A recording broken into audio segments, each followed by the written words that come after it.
बिस्मिल्लाहिर्रहमानिर्रहीम, अस्सलामुअलैकुम। Welcome to cook with Mariam. आज मैं ग्रीन चटनी बनाऊंगी।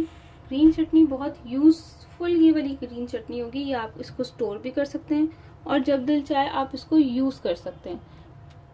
ये चटनी बहुत यूज़फुल होती है। आप इसको अपने बर्गर, सैंडविचेस और पकौड़ों के साथ, बारबेक्यू में, इन सब चीज़ों में बहुत आराम से यूज़ कर सकते हैं। मैं इसका पूरा मेथड पहले आपको ये चटनी बना के दिखाऊंगी और फिर आपको बताऊंगी कि इसको आप कैसे यूज़ कर सकते हैं और कैसे अपने फ्रिज में स्टोर कर सकते हैं और फिर बाद में आप कैसे उसको निकाल के किस किस तरह से यूज़ कर सकते हैं। ठीक है, ये चटनी आप फ्रिज में बना के रख लें और आपको फिर टेंशन नहीं होती कि आपको ग्रीन चटनी की ज़रूरत है। ठीक है, इसके लिए जो चीज़ें चाहिए वो मैं आपको बता देती हूँ।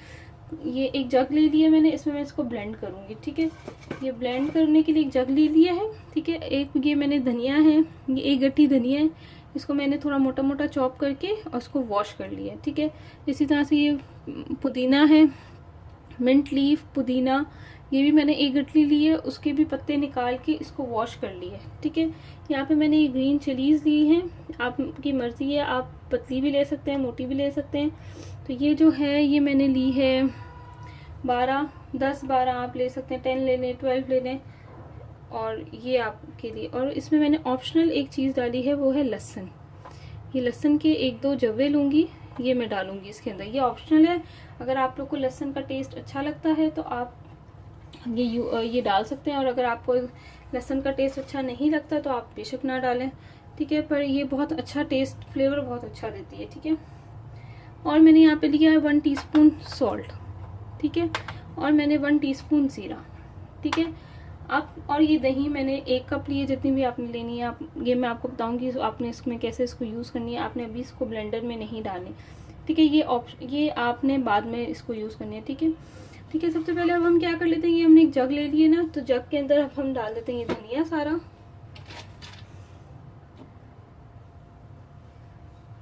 ये हमने पुदीना भी डाल दिया इसमें, ये पुदीना। ठीक है, इसमें और ये ग्रीन चिलीज हैं, ये 10 मैंने ले ली हैं। अगर आपके पास बिलफर्ज ग्रीन चिलीज अवेलेबल नहीं है, आपके पास थोड़ी हैं, तो आप इसके साथ रेड चिली पाउडर या रेड क्रस्ट जो चिली होती हैं वो भी आप डाल सकते हैं। 3-4 जवे, ये देसी लहसुन है, 1 2 3 4 जवे मैंने इसके लहसुन के इसमें डाल दिए। ठीक है, आप देसी ही यूज़ किया करें, ज़्यादातर जो वो मोटा वाला लहसुन होता है उसको मत यूज़ किया करें, ज़्यादातर आप देसी यूज़ करें, वो आपकी हेल्थ के लिए भी बहुत अच्छा होता है।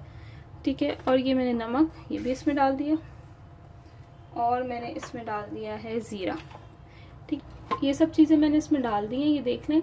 अब मैं इसमें थोड़ा सा पानी डालूंगी, ऐड करूंगी, हाफ कप पानी डाल दूंगी इसमें, और इसको डाल के इसको ब्लेंड करूंगी, और फिर मैं आपको दिखाती हूँ कि आगे फिर इसके साथ हमने क्या करना है। ब्लेंड बहुत अच्छे तरीके से करा है। आपने ये चीज़ का बहुत ख्याल रखना है कि ये आप ब्लेंड बहुत अच्छे से होना चाहिए, यानी 5 मिनट्स तक आप इसको ब्लेंड करिएगा, प्रॉपरली ये ब्लेंड हो जाए। ठीक है, ये ब्लेंड होने के बाद ये आप देख सकते हैं कैसा नज़र आ रहा है। ठीक है, अब आपने क्या करना है, सिर्फ ये आपकी जो हर वक्त आपके पास अवेलेबल होती है दही। ठीक है, आपने इस चटनी में सिर्फ ये आप अपने स्टोर करके फ्रिज में आराम से रख सकते हैं। ठीक है, आप इसको फ्रीज़र में भी रख सकते हैं, फ्रिज में भी रख सकते हैं, इसकी ख़राब होने वाली नहीं होती है। ठीक है, तो आपने इसको फ्रिज में रख दिया।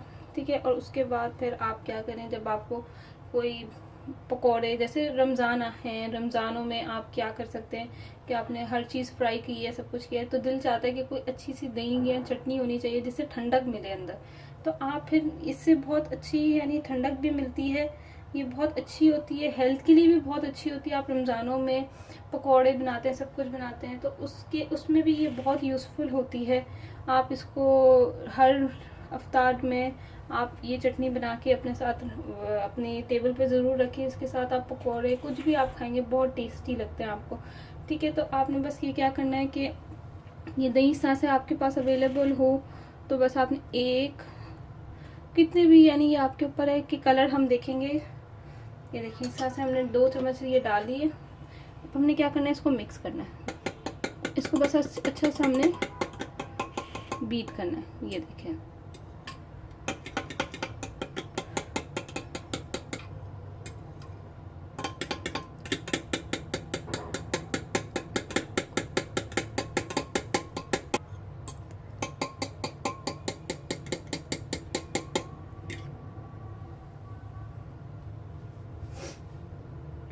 ये देखिए ये बीट हो गई है। अभी भी मुझे लग रहा है कि थोड़ा कम है, इसमें वाइटनेस ज़्यादा है, थोड़ा ग्रीन का होना चाहिए, इसमें कलर आना चाहिए थोड़ा सा डार्क ग्रीन, तो टेस्ट अच्छा होता है।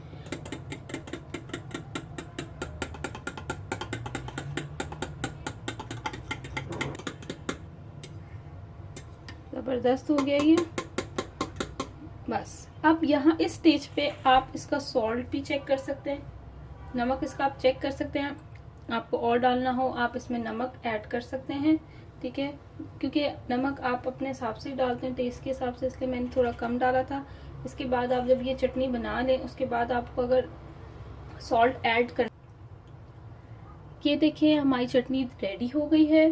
अब आप इसको आप किसी तरह से भी यूज़ कर सकते हैं। आप इसको पकौड़ों के साथ भी यूज़ कर लें, चाहे आप इसको सैंडविचेस में लगा लें, चाहे आप बर्गर में लगा लें। बर्गर ले लें, उसमें शामी कबाब, उसके ऊपर शामी कबाब फ्राई करके डाल दें, उसके ऊपर आप ये डाल दें, थोड़ा सा प्याज, थोड़ा सा टमाटर डाल के आपका बर्गर भी तैयार हो जाएगा। इस तरह आप सैंडविचेस भी रेडी कर सकते हैं। और आपने दही फुल्कियाँ बनाई हैं या कोई भी आपने रायते वाली चीज़ बनाई है, फुल्कियाँ दही वाली कोई चीज़ बनाई है, आप सिंपल बस इसके 2 चम्मच उसमें डाल दें तो एक अच्छा सा फ्लेवर आ जाता है। आप इस तरह से भी इसको यूज़ कर सकते हैं, ये बहुत यूज़फुल होती है। आप इसको फ्रिज में रखें, स्टोर करें और इसको हर अफ्तारी में भी आप यूज़ करें, बहुत ही बेनिफिट होते हैं इसके। ये हेल्थ के लिए भी अच्छी है और वैसे भी ये आपको टेस्ट में भी बहुत अच्छी लगती है चीज़ों के साथ, ठीक है। होप सो आपको मेरी ये रेसिपी अच्छी लगी होगी। और अगर आपने मेरा चैनल अभी तक सब्सक्राइब नहीं किया तो सब्सक्राइब करें और बेल आइकॉन का बटन दबाएं ताकि मेरी लेटेस्ट वीडियोस आपको मिल सकें। Thank you for watching. अल्लाह हाफिज़।